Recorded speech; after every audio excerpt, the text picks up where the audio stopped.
Hey, Jason, wonderful film. Thank you. I would like to know is why were you attracted to something like this that's pretty dramatic? Because it just put me down in a hole as a person, as a reader, as a thinker, to kind of go, my God, this happened. How do you deal with this? How do you process this? How do you live after this? How do you justify it? How do you get out of it? You know, how do you, I guess from Ted's point, how do you save yourself or your career? You know, how does this happen? And then you go, well, actually, it did happen. It's a real event, and there was a lot more to it. And so then I couldn't let go when I read it, and then the more I researched it and went into the Kennedys, the befores, the losses, the afters, his achievements. Holy moly, this is an unforgettable story. Could you talk about your transformation to Ted Kennedy? I mean, particularly being an Australian, that must have been difficult to do a Massachusetts accent. Yeah, it was a lot of hard work. I worked with Tim Monick, who's one of the great dialect coaches, and he, we just started listening to, a lot of the speeches, not just Ted's, but there's some great speeches of Ted's, but Jack's as well, but Bobby's, to really just imbue my whole self with this whole family as much as I could, the videos that are available. There's also some caricature comedy things that were made. The Kennedy White House, where there's some comedians taking it, doing it over the top and then bringing it back down. And then I had teeth in, which made it very hard. So for a while, until I got them right, I'd have a lisp.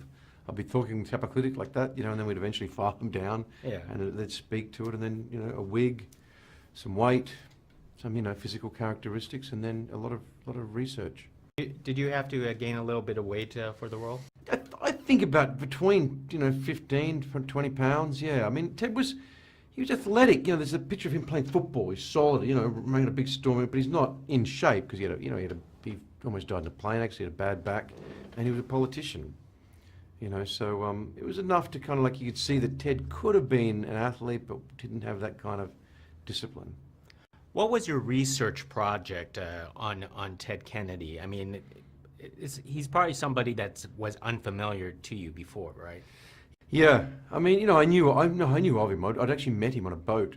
Oh. I played a politician in Brotherhood, and I met him over in Rhode Island many years ago at a sailing regatta.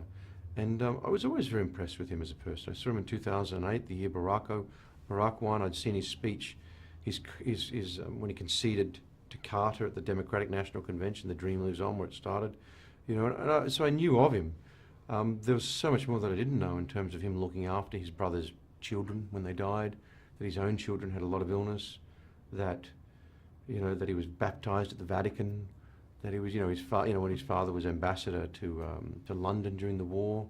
They're an infinitely fascinating family, good and bad. And their mark on history and American politics is monumental. After doing this film, does that actually change your opinion about Ted Kennedy? It really makes me think about it, yeah. You can't deny what he did. It's undeniable, really, in a certain way. I would talk about it with a lot of friends about, to try and talk myself into justifying, trying to work out this mental journey that he went on. But at the end, it still comes back to, you left somebody in a car for 9 hours.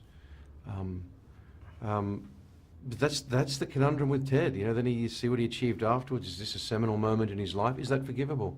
This is the question I think we should all ask in a kind of crime and punishment. Should he have been punished more? Should we forgive him? What can you achieve after it? It was, I've done the walk. You walk past the Dyke Bridge, the house there, the phone at Chappaquiddick at the ferry, and you go, well, he had plenty of opportunities to call somebody.